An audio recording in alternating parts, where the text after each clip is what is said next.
et bienvenue sur le Dracart après ça.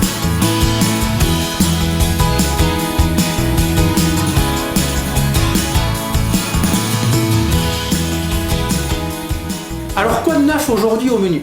Eh bien nous allons parler de filtres à densité neutre, parfois aussi appelés filtres gris neutre. Cependant, étant donné que les fabricants utilisent l'anglais pour les décrire dans leurs spécifications ou effectuer leur marquage, nous utilisons l'anglicisme filtre ND. ND pour Neutral Density. Au cours de cette vidéo, vous allez voir plusieurs matériels. Sachez que chacun sera référencé dans la description de cette vidéo par un lien internet pour que vous puissiez facilement aller vous rendre compte de leurs spécifications ou de leur description et vous faire du coup une meilleure idée de ce qu'ils sont. Quel est l'effet d'un filtre ND sur un appareil photo? Eh bien, c'est un petit peu comme si on mettait des lunettes de soleil à notre appareil photo. Je vais enlever les miennes parce que c'est assez impoli de vous parler ainsi. Alors, qu'est-ce qui se passe intrinsèquement dans l'appareil? Eh bien, en lui mettant un filtre ND, nous allons réduire la quantité de lumière qui va venir sur le capteur à travers l'objectif pendant un instant donné. Quelle est l'utilisation typique que l'on en fait? Eh bien, en photographie, nous allons l'utiliser pour la pose longue. C'est l'utilisation typique. Ce sont ces photos que vous avez déjà vues, ou un élément mobile comme l'eau, les nuages, les voitures la nuit, vont laisser un effet traînant sur la pellicule pour donner un mouvement à la photo. En photo d'action, nous pouvons les utiliser également pour pouvoir laisser un brin de mouvement à l'athlète ou au véhicule qu'on est en train de photographier lorsque nous ne pouvons plus régler cette vitesse spécifique avec l'ouverture ou les ISO. Et enfin, en vidéo, le filtre ND va nous permettre de respecter la règle des 180 degrés de vitesse d'obturation, cette règle qui nous autorise à avoir un rendu d'image avec des mouvements traînants comme nous avons l'habitude de les percevoir au naturel. Les filtres ND, il en existe de différents types. Tout d'abord, les filtres circulaires. Pour les monter, il suffit de venir les visser ici sur l'objectif. Ensuite, les filtres carrés. Eux nécessitent un dispositif d'installation qui vient souvent en kit et qui est différent selon les fabricants. Dans ce cas, c'est le dispositif d'installation qui vient se visser sur l'objectif. Dans les filtres circulaires, nous trouvons les filtres à densité fixe. Ils laissent toujours passer la même quantité de lumière. Ils nécessitent bien souvent une connaissance assez approfondie de l'interaction des paramètres d'exposition entre eux. Le filtre à densité variable, lui, va laisser passer une quantité de lumière différente selon son réglage. Il donne donc plus de souplesse quant à l'exposition et nécessite moins de recherche au niveau des paramètres d'exposition. Bien que ça ne soit pas une règle d'or, car cela dépend de la qualité des filtres et donc des fabricants, les filtres à densité fixe sont assez fidèles sur les résultats de couleur et de piqué. C'est un petit peu la récompense que l'on a pour toute la recherche qu'il y a à faire vis-à-vis de l'exposition. Pour les filtres à densité variable, bien souvent, selon comment ils sont réglés, il peut y avoir des différences de couleur et une légère perte en piqué. Un dernier type de filtre qui existe à visser ou sur dispositif d'installation, les filtres dégradés. Ils sont référencés GND pour Graduated Neutral Density. Les Anglais les appellent tout simplement GRAD. Ils existent dans différents types, comme ici en soft, car le dégradé se fait sur toute la longueur du filtre. Ils existent également en hard, où le dégradé ne va se faire que sur une portion médiane du filtre. Filtre hard qui devient soft lorsqu'il est utilisé avec des objectifs à focale longue. Un autre filtre, le reverse, qui lui donc ne propose pas de filtration côté sol et va concentrer sa densité de filtration ici sur la partie médiane. Pourquoi? Parce que il est fait pour les levées et couchers de soleil et c'est là que le soleil se situe dans ces moments-là. Ensuite, il part en léger dégradé sur le haut du filtre. Une dernière catégorie que nous n'avons pas, mais qui ressemble beaucoup au hard, ce sont les médiums où la partie de transition est légèrement plus étendue sur le milieu du filtre. Parlons un petit peu de marquage. On y retrouve tout d'abord le fameux ND, Neutral Density. Il est suivi soit d'un chiffre ou d'un nombre. Plus la valeur est élevée, plus le filtre tend à stopper de la lumière. Cette valeur peut représenter deux indices différents, soit un nombre à virgule pour la densité optique, soit une puissance de 2 pour le coefficient de temps de pause. Commercialement, c'est le coefficient de temps de pause qui a été retenu. Il varie généralement entre 2 et 1024. Le ND 1024 est usuellement appelé le ND1000.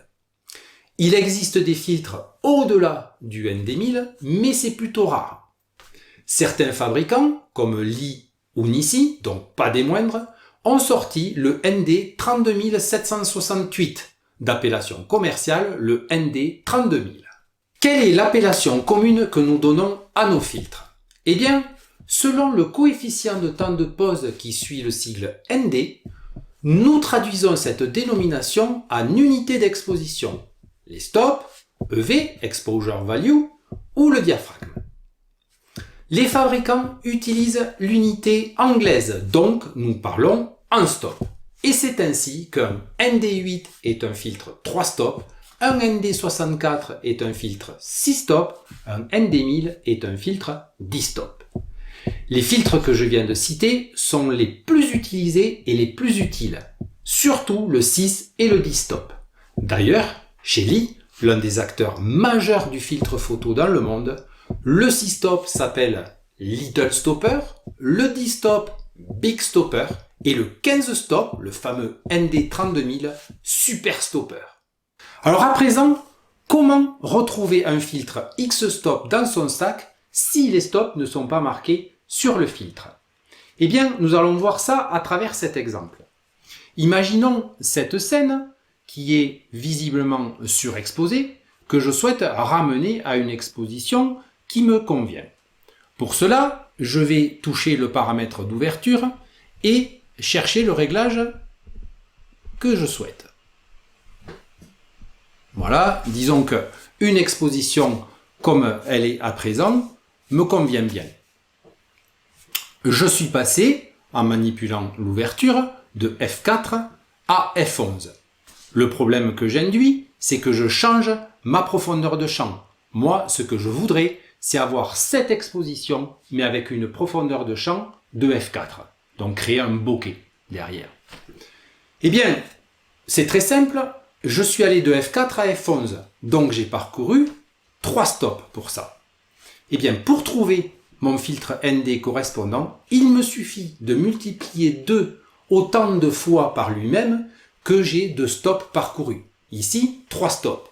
Donc je vais multiplier 2 par 2, 4 fois 2, 8. Donc il me faut un ND8. Je fouille dans mon sac et je trouve le ND8. Je reviens à mon ouverture F4, donc surexposé, et j'ai tout simplement besoin de mettre mon filtre ici sur l'objectif, voilà, pour retrouver l'exposition que j'avais à F11, mais en F4. Dernier chapitre, comment choisir son filtre ND selon la vitesse finale que l'on souhaite pour sa prise de vue. C'est un facteur valable pour, on l'a dit, les poses longues, pour les prises de vue avec une vitesse bien déterminée ou encore en vidéo pour respecter la règle des 180 degrés de vitesse d'obturation. Pour cela, il faut faire un petit peu de maths, mais on a bien souvent à côté de nous un téléphone portable avec une calculatrice. Alors, imaginons cette première scène où je suis exposé avec les paramètres que vous voyez à l'écran, mais je ne veux pas tirer cette photo au 40e, je veux la tirer au 5e de seconde. Pour cela, je divise 40 par 5 je trouve 8. Et à ce moment-là, il me faut donc monter un ND8. Je prends mon ND8 et je le monte sur l'objectif. Voilà, il est vissé.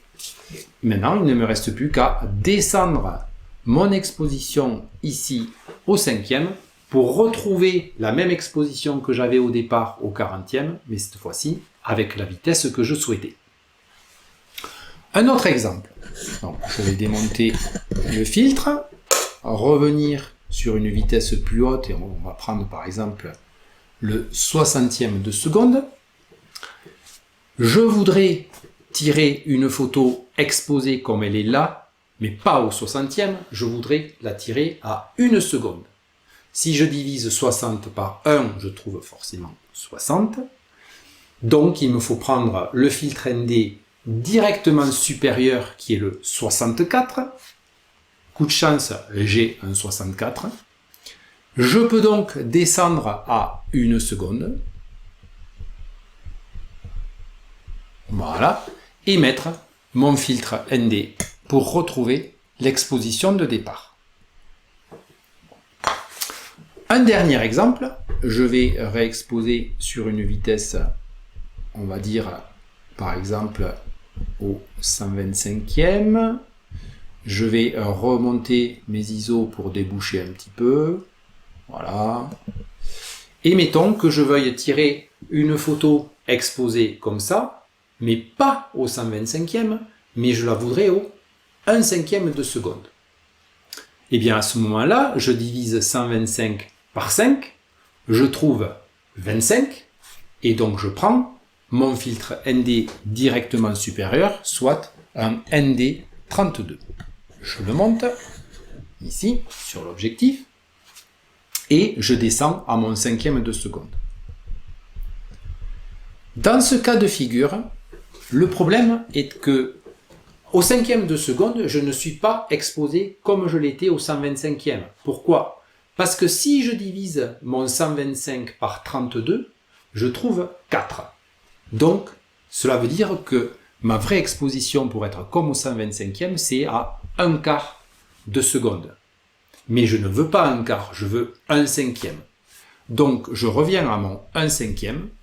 Et pour compenser, j'ai deux choix. Soit je monte mes ISO de 1/3 de stop, et là je suis sur l'exposition que j'avais comme au 125e, ou alors, je reviens à mes ISO, je peux toujours ouvrir de 1/3 de stop et retrouver également mon exposition de départ, mais cette fois-ci avec une profondeur de champ différente. Le chapitre sur les filtres ND est à présent clos. Nous allons bientôt sortir une vidéo de test de filtres ND bon marché mais soi-disant performants. Alors pour ne pas louper cet épisode, pensez à vous abonner et à sonner la petite cloche. Dans l'entretemps, essayez-vous donc à la technique 5 étoiles de post-traitement par masque de luminosité de précision avec notre extension pour Photoshop Trackers Post Pro, à peine 49 petits euros. Vous pouvez la télécharger en suivant le lien qui est dans la description. Si cette vidéo vous a plu, donnez-nous donc un petit pouce en l'air, laissez-nous vos questions et commentaires. Encore merci à vous, à très bientôt et until next time, tata!